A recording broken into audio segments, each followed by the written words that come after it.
Hello, David here. Premier Coup Outdoors.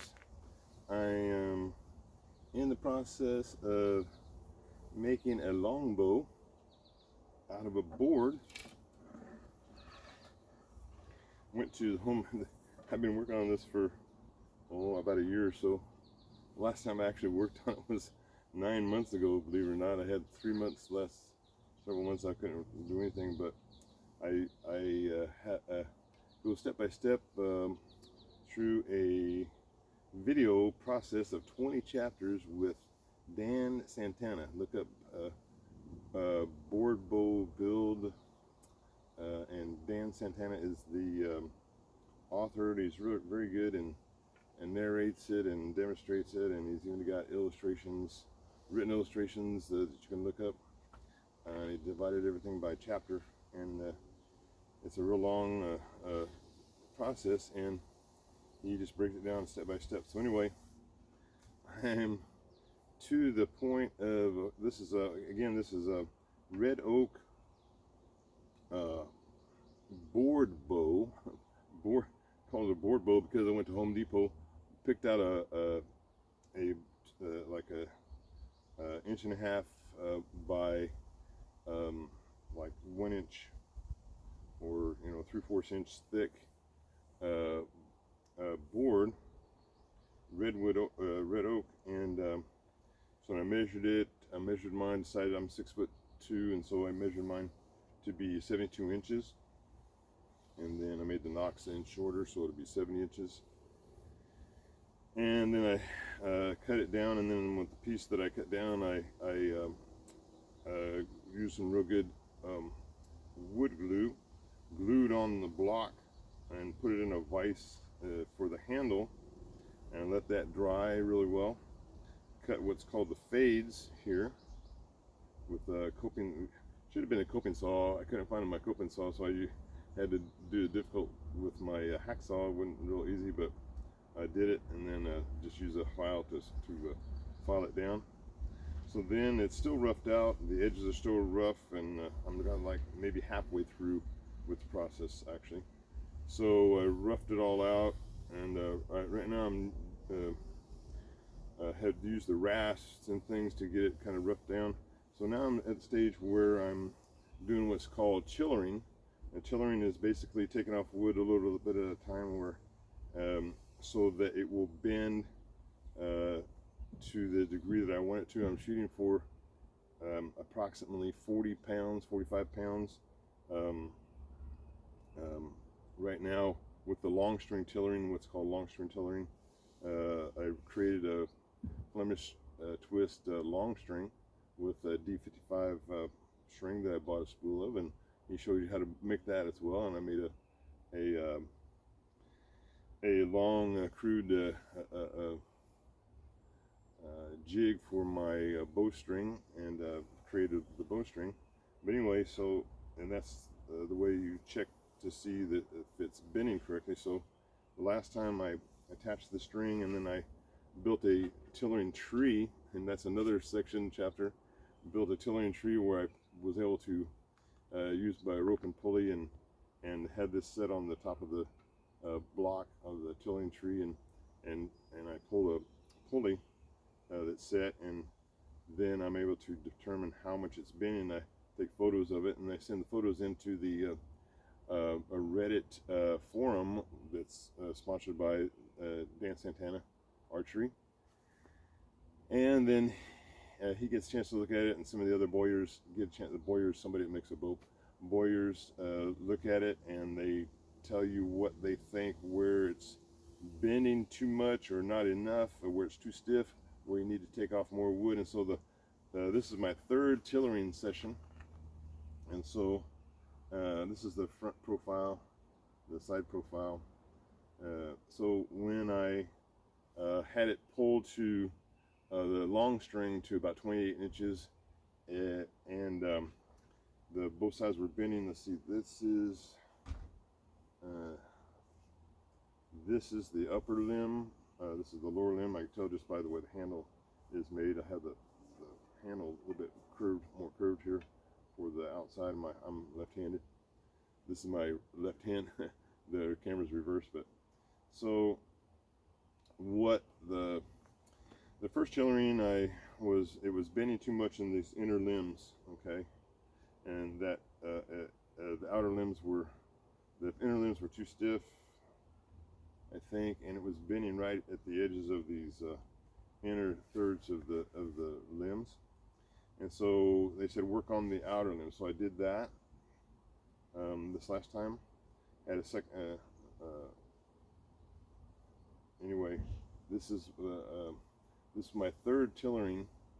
What they said was that it was bending more in the inner thirds of both sides. It was like bending more in this area, and it was stiff at the ends and then the inner thirds. So I took off. Let's see. I worked on my lower limb was the stiffest. So because I worked on the upper limb more the last time. So this was the stiffest. So I worked on that just a while ago. I've got it to, I think, we'll see. I'll do another tiller check and see what it is. But oh, I feel some. So the way you determine where to take off the wood is tapering. You do it by feel. And I'm running my hand down. This is the, let's see, yeah, this is the lower limb, and I'm feeling it seems like right in here is something. I'm gonna leave it for right now, but right in there, you know what, I'm gonna take some of that off. And the way I do that, I feel that I already marked the upper half. I was going to work on the upper half to show you, but right here, I'm feeling something right here. And what I do, I just take my side of my pencil and I just rub the graphite there in the area where I think there's a high spot. Oh, and this thing I'm sitting on, I made this through looking at a variety of designs. This is called a shave horse, and it's basically a early device that's been used for years and years, centuries, and I believe centuries, hundreds of years, for bowyers to. It's like a giant vise, and so I have a foot pedal, kind of a spindle in the middle on this bench, and then I have this workbench here. And this thing here, I believe we call the treadle. Anyway, that's where I push with my feet and sort of lock it down. I have this block in here. I can lower this, lower this so I can get in position however I want. I just got through repairing.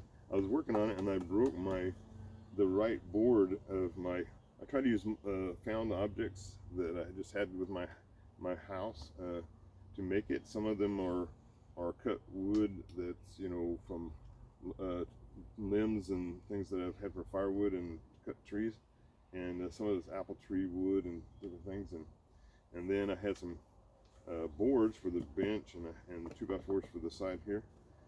And so this 2x4 for the treadle, for the foot pedal, broke by the foot pedal, but actually it's probably better because I was always having trouble with that foot pedal on the right side there breaking or coming loose, and now I got it tight so it won't come loose. Okay, now, so then I take tools.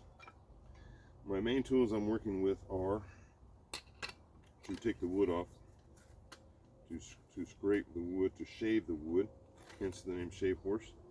I've got what this is called a draw knife, and I bought this with a box of old tools, this one, and I bought this other longer one with a box of older tools, and they were all rusty, and I soaked them in vinegar and overnight to get the rust off, and then I used also to clean that off, and then I maybe soaked them again, and then I used a WD-40, and then I got most of the rust off, and I sharpened them. And these handles aren't too bad on this one. The handles on this longer one, was actually sharper, and I might use it a little bit, but the handles were just coming apart, and so I went ahead and took the handles off. I still have them so I can use them as models, as forms to create new ones. For some reason, this handle here should be straight like this one. For some reason, this handle over here is bent. I don't know why they did that, if they did it to help them to keep the handle on or something. But anyway, I'm gonna have to figure out a way to heat that, but if I heat up, I risk changing the composition of the blade here. But anyway, I'll try to heat that, and the idea to put new handles on is to heat these and with your basic block of your handle to singe, may have drill a hole in there, but then pressure these in while they're hot, and it singes and burns the form into it where you want it. So that's how I'm gonna. But anyway, I'm using it as it is, like this right now. Like I said, this draw horse, created the draw horse. I've got I had to Mick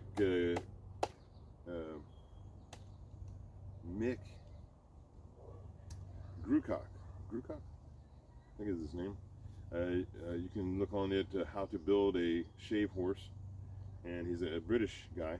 Anyway, he had some plans, and I kind of stopped it and kind of tried to draw the plans according to his, and also just some images of his draw horse, shave horse.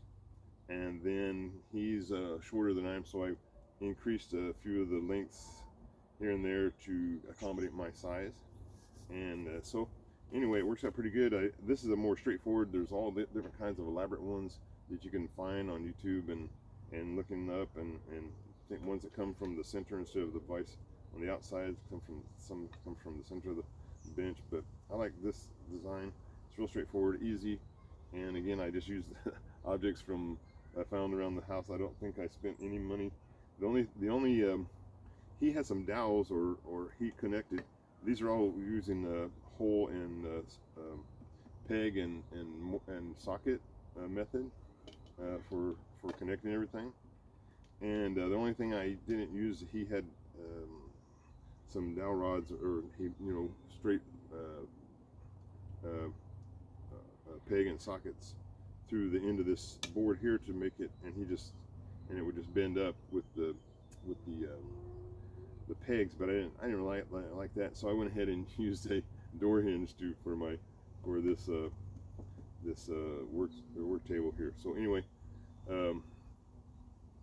again, this is a draw knife, and I think I'm going to use my the other tool that I use is just the piece of metal to shave. It's just I can't even think of the name now, but anyway, just use this to shave with, and you can buy a set of these, 5 of these, off of Amazon, or that's where I got mine. Because you can't really find it. They don't carry them at the hardware stores. They're like little cards and metal, and they have different shapes, but I just like the rectangular kind. And then there's a way to sharpen them that they talk about. But anyway, this is real for fine work. The draw knife is for heavier work. And so anyway, I'm going to shave this little part here, and then I might start on the other side, and just to show you how it works. And so I got both my feet on the foot pedal, and this locks this part down on this table here, and I got in this position here where it's under my arm. Sometimes I have it over my shoulder, and I move this block back and forth to make it higher or lower. And then, but anyway, this should work. I had trouble keeping this so it won't slide, but I think the way I made it now, this right thing, it locks it in better. So anyway, so I'm going to shave this little high spot that I found after working on this limb, this lower limb. Got this little high spot, and again, the way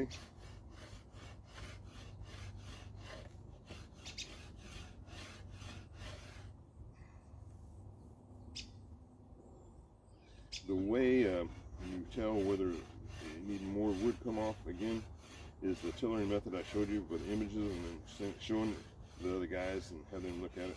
But the way I go about it is by looking at it first, deciding it, looking down the edge to see, and then feeling it and sighting it at the same time. And I can still see a few irregularities, but not bad. And I feel right there, there's like a little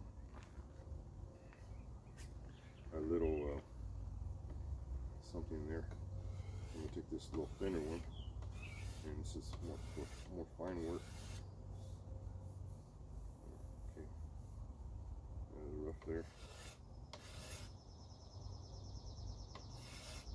Eventually, once I get the majority of it so it's ready to, enough wood that it's ready to be functional, then I can start doing more of the aesthetic part of it, of making the edges more rounded, or contouring my handle a little bit more. And I'm thinking about building more of a sight shelf on my handle, but I'm gonna have to see about that. Anyway, so that I think completes my work for this. What I think they said I had my inner limb was bending more than the middle parts of both limbs were bending more than the inner thirds and the outer thirds, and so I worked on this lower limb. I worked on the outer third and kind of blended it, worked on the inner third a bit and blended it into the middle. So now I've already marked with my pencil's edge, the areas where I want to work on this limb. And I've got a lot. I've got this whole area here darkened in the middle, actually, of this upper limb. This here, the side, whole side here, and right down here at the end is too thick. I've got it tapered down. It comes tapered down here, and then it stays thick. So I guess I'm scared of this end breaking off or something. But anyway, so I need to take off some more right at the tip here. Anyway, so I'm gonna work on it here a little bit, and let you watch, maybe comment a little bit. I'm gonna lower this a little bit. The lower it gets, the more my legs are extended. But again, with my new right limb here, right part of the vise, this new board here, I made everything more, I made everything tighter, and it seems to hold better. I was having trouble with it holding. So I'm going to use this one without the handles and just hold on the elbows. And it's sharper, actually. I cut my finger. Where is it? I have my band-aid on. Yeah, it's this one. I just barely touched the edge of it, just like that, the back of my hand, and it did cut me. So this thing is really sharp. So I try to, if I'm conscious about it, sometimes I'm just working on it, but if I'm conscious about it, I try to hold this at an angle. I'm no expert, and some other guys will say, oh, you're doing it wrong. I'm doing it how it works for me. And the way it works for me is I hold it at more of an angle to the board, to the bow, and it seems to cut easier rather than if I hold it perpendicular and it drags. So this is what I'm working up in the inner third here. Working on these where I drew some dark areas. I'm going to move that down. I'm working around the handle there, the vice part holding the handle. Got this one part right here, the dark part here. When I say dark, it means where I marked it with my pencil. See if I can just move it down, just lift the pressure off my feet a little bit, and slide it down. I've got this this piece of cloth around this dreidel piece in the middle that hold it down. This piece of cloth is like this fabric you put under a rug carpet at the entryway so that it won't slip if it gets wet, and it's kind of a rubbery kind of material. Anyway, I wrap that around it to help it to keep it from sliding.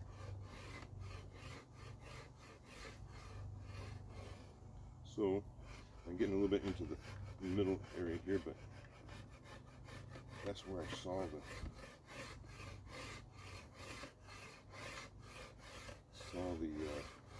unevenness. Let me go back up.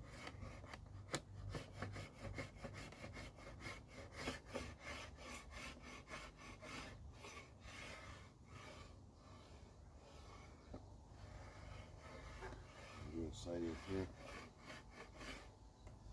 I'm gonna go this way. I feel if I can see it from this side. You're not gonna see me. I'm not gonna take my hat off because my hair's all messy. You just have to be blocked out for a minute.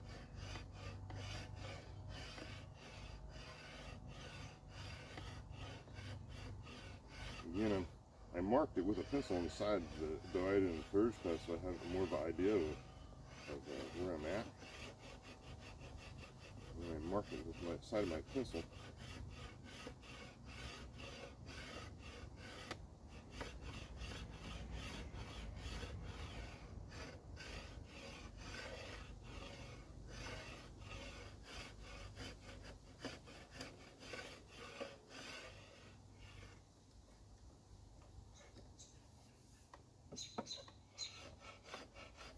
So I get it, the big part roughed out because if I use the card scrapers is what it's called.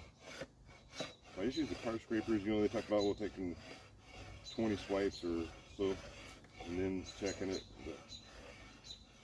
but they don't take off very much, and I wanted to be more aggressive and try to get as much more so I can progress farther.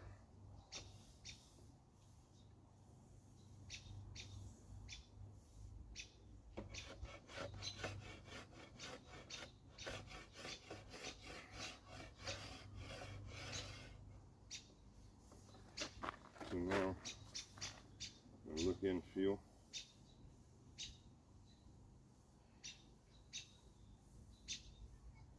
This is one. This is where I had marked it in the middle. Where the way you do it to take off a lot is you take off one side, and the other side is kind of like make a roof of a house, and then then you take off the middle and can make it coming down flatter, so it's easier rather than trying to take off everything at once. That's what Dan Santana teaches. We got a little burr here. Okay, I'm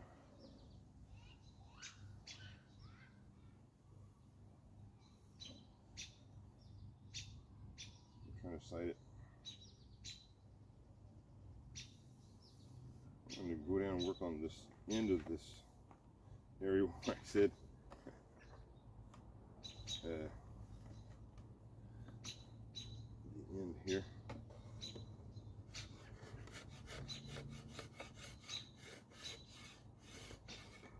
Okay, I'm trying to think about it where I turn this more of an angle. You see I braced a little bit on my chest there.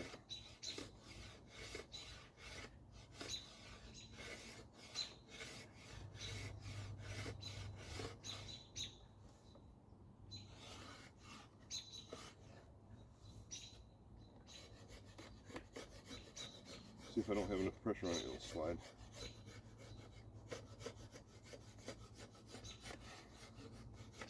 So this whole part down here is thick, or thicker.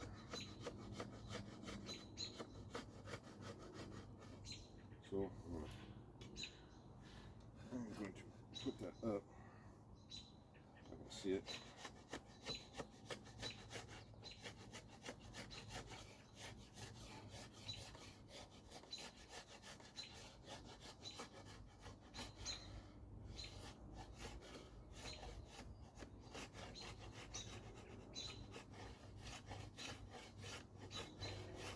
So when I'm cutting this down too, I have to redo my knot grooves a little bit on the front here, on the belly here, on the belly, inside of the bow.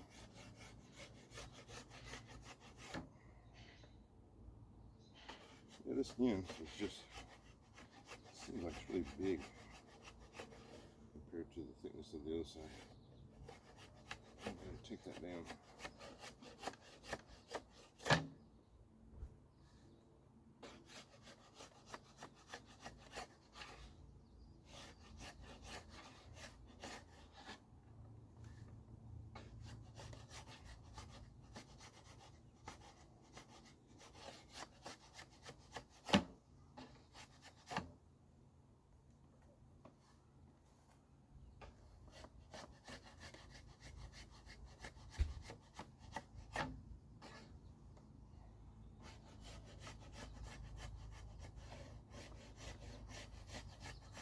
My family might come out. Don't know I'm recording.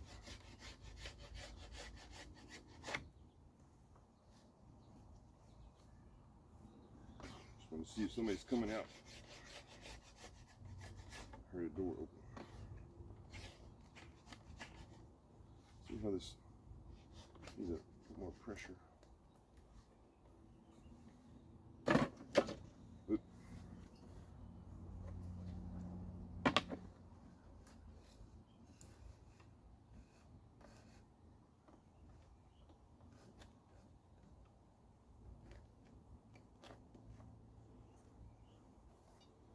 So I get a lot of pressure here, so it don't slip.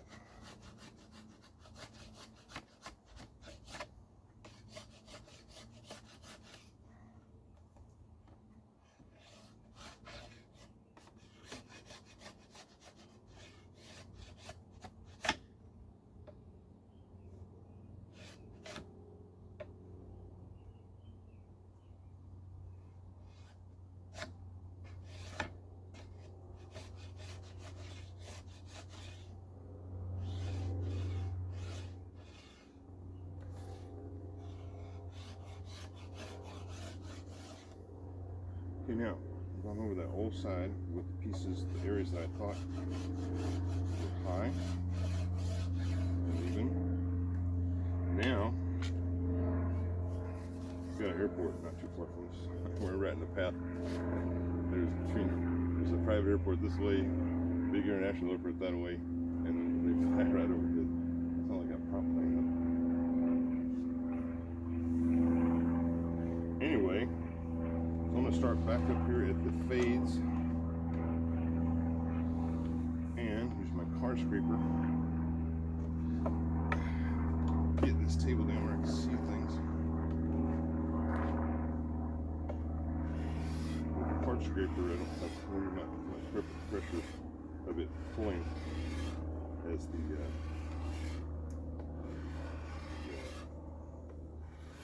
draw knife.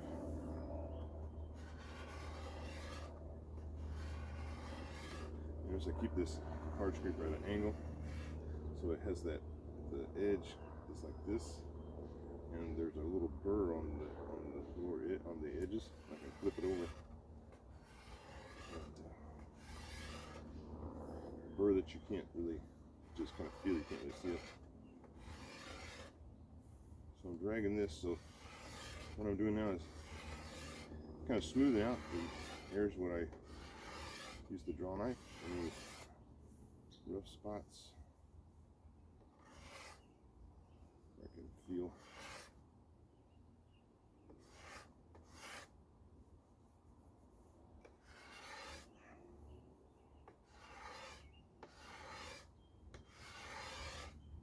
And then kind of blend it between, so I was trying to work the uppers and lowers, and I want to try to blend in between the two with this more hard scraper. So it takes less off, and it helps to just kind of blend that in. Again, I'm checking it visually and feel. I'm talking like I know what I'm doing, but this is my first bow, and so I'm just learning as I go and listening to what I hear other people say and do. So here's that area where I took off a lot here. Still see some residual graphite. So I worked that a little bit.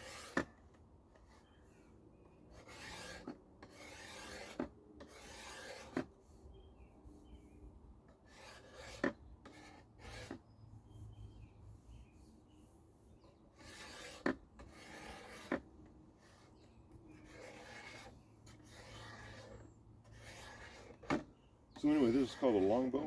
This is my first bow. I have two recurve bows. Started archery about 6 months ago. I've got my second 40-pound recurve bow, Spider XL, Southwest Archery Spider XL. My first bow is a recurve bow, PSC Nighthawk, 35 pounds, 62 inches. The reason I got didn't just get 40-pound limbs to go with my Nighthawk was that the Spider XL indicating larger, it is 64 inches rather than 62 inches, and because I'm 6'2" and I have a more than a 28-inch draw length, I have a 29.2 about draw length, and so it helps with what's called stacking and pinch. Anyway, my longbow here, I wanted to make it, it's 72 inches, and it's a long bow. We'll shoot differently, and I plan on getting it to where I can shoot it, and I'm not just using my graphite or my carbon arrows, but I'm gonna try to make also. Dan Santana shows how to make arrows, and I'm gonna try that, but shoot that so that he also has one I want to try is a bushcraft bow, or bow in one day from green tree you harvest. And but the reason and I have a stave of some birch that I was going to make a bow with, but someone suggested to start for your first bow that you're going to start making bows. You're going to do that. That's what I want to do. To start with a board bow, it's because everything's more controlled. You know that your board is basically straight, and you can select the grain. Make sure the grain is straight, not run off, and make sure there's no knots and things like that. And so it's a lot more controlled situation. Whereas when you start using natural wood that you harvest from the forest, then and making staves from those, then it has more variations. And so if you learn without too many variations first, and then when you come to the ones where you have a variety of things, then you can deal with that. So I can see still this